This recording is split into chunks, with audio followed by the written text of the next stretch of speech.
اور انسانوں کی ترقی ہوئی کیوں ہے اتنی، جو ابھی تک انسان ترقی کر چکے ہیں بہت ساری چیزوں میں، تو انہوں نے کیوں ترقی کی ہے؟ انسانوں نے بہتر زندگی کے لیے ہی ترقی کی ہے، وَإِلَّا کوئی خاص ان کو ناموری کے لیے نہیں کی ہے۔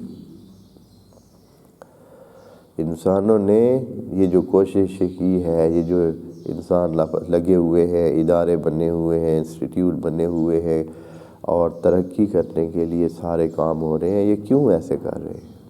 اس لیے کہ وہ چاہتے ہیں کہ زیادہ سیف ہو جائیں، زیادہ سیکیور ہو جائیں، زیادہ محفوظ بن جائیں، زیادہ اچھے حالات میں زندگی کریں، خطروں سے باہر ہو جائیں، خطروں کا ڈر ان کو نہ رہے۔ جتنی بھی مشینیں بنی ہیں یا دوسرے آلات یا جو بھی سلسلے ہوئے ہیں، تو اس میں جو اس کے پیچھے عنصر ہے وہ کیا ہے؟ بہتری کی خواہش۔ اور خدا کریم انسان کو یہ مشکلات جو دیتا ہے، بہت ساری مشکلات پہلے سے ہوتی ہیں، ان کو انسان محسوس نہیں کرتا ہے، وَإِلَّا گرمی تو پہلے دن سے ہے۔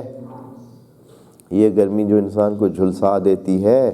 جو انسان کی زندگی کو مختل کر دیتی ہے، یا سردی جو ہے وہ انسان کو کام نہیں کرنے دیتی، تو اس کے لیے کیا کیا انسان نے؟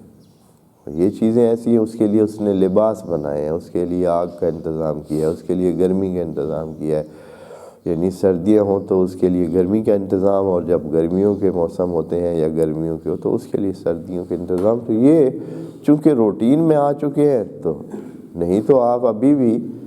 اگر انتظامات موجود نہ ہوں، گرمیوں میں گرمیوں کو ختم کرنے کے اور اس سے محفوظ رہنے کے انتظام انسانوں کے پاس نہ ہوں، سردیوں میں سردیوں سے محفوظ رہنے کے انتظامات نہ ہوں، تو اسی طرح جیسے سیلابوں میں، جیسے زلزلوں میں انسان ڈھیروں مار جاتے ہیں، اسی طرح رات سے صبح تک انسان کتنے مرے ہوئے ہوتے، ڈھیر لگے ہوتے، لیکن چونکہ انتظام کر لیا ہے تو اب بہت ساری بچت ہو جاتی ہے۔ جنہوں نے ان مسائل کے لیے انتظامات کیے ہوئے، تو یہ کیا کہتے ہیں؟ اچھا، خدا کریم کو کیا مسئلہ ہے کہ وہ ہمیں انتظامات کرانا چاہتا ہے، ہمیں ترقی کرانا چاہتا ہے؟ یہ بھی سوال ہے کہ اصلا اللہ کو کیا مسئلہ ہے؟ ہمیں ترقی کس لیے کرانا چاہتا ہے؟ اصلا ادھر ہی ہم ٹکے رہیں، سادہ زندگی ہو، نہ ہی کوئی مشکل ہو نہ ہی اس کا حل ہو، یعنی نہ مشکل اللہ پیدا کرے نہ ہی ہمیں اس کے حل ڈھونڈنے کی ضرورت پڑے۔ ایسے کیوں نہیں ہو سکتا ہے؟ اللہ کے لیے تو یہ بھی ممکن ہے۔ ایسے ہی ہے، بالکل اسی طرح، لیکن اس کا نتیجہ یہ ہوگا کہ انسان نے جو اپنی علمی ترقی کی ہے، جو جہان کو پہچاننے کی لیول پہ پہنچ گیا ہے کہ انسان اب دنیا کو بہت اچھی طرح پہچان چکا ہے، جانتا ہے، علمی اس کی سطح بہت بلند ہو گئی ہے، اور اس علمی سطح کے بلند ہونے سے اس کو یہ سوچ ضرور آتی ہے کہ یار یہ اتنا پیچیدہ نظام، اتنا مستحکم نظام، اتنا پکا پیڈا اور وسیع نظام، اور وہ بھی چل رہا ہے اور بڑی دقت سے چل رہا ہے اور بہت ٹھیک چل رہا ہے، یہ آخر کوئی جو ہے تو اس کو بھی بنانے والا ہوگا، کسی نے اس کو سیٹ کیا ہے، کوئی اس کو چلا رہا ہے۔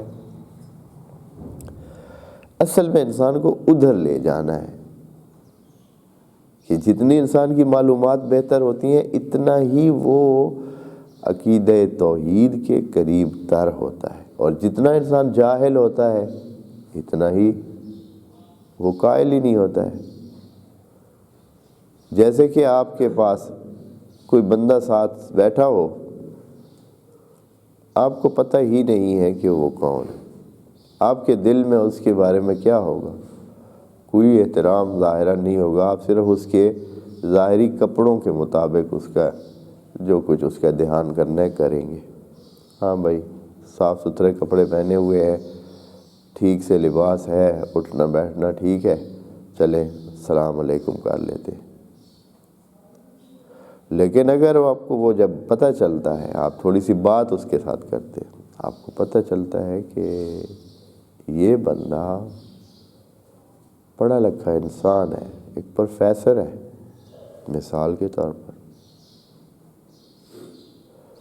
بعد میں آپ کو پتہ چلتا ہے کہ یہ وہی انسان ہے جس نے یہ جو ہمارے شہر کی طرف سڑک آ رہی ہے اس کے بارے میں کافی ساری اس نے مدد کی ہے۔ پھر آپ کو پتہ چلتا ہے کہ جو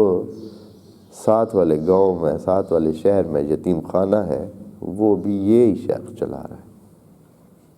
اسی کی مدد سے وہ چل رہا ہے۔ پھر آپ کو پتہ چلتا ہے کہ اس نے کتنی کتابیں لکھی ہوئی ہیں۔ پھر آپ کو پتہ چلتا ہے کہ یہ مثلاً فلاں نیک بندے کا رشتہ دار بھی ہے، اور اس طرح جیسے جیسے آپ پر اس کی شخصیت کے راز بہتر کھلتے جائیں گے، آپ اس کے سامنے اور بھی زیادہ احترام کی حالت لیتے جائیں گے۔ آپ کے دل میں اس کا احترام ہر سٹیپ پہ بڑھتا جاتا ہے۔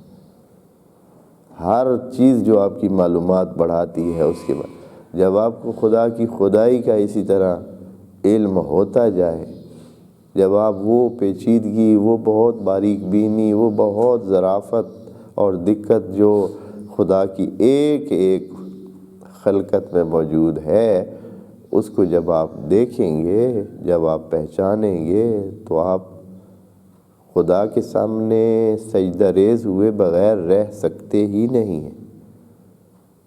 آپ اتنا احترام کی لیول پہ چلے جائیں گے کہ آپ سجدے میں چلے جائیں گے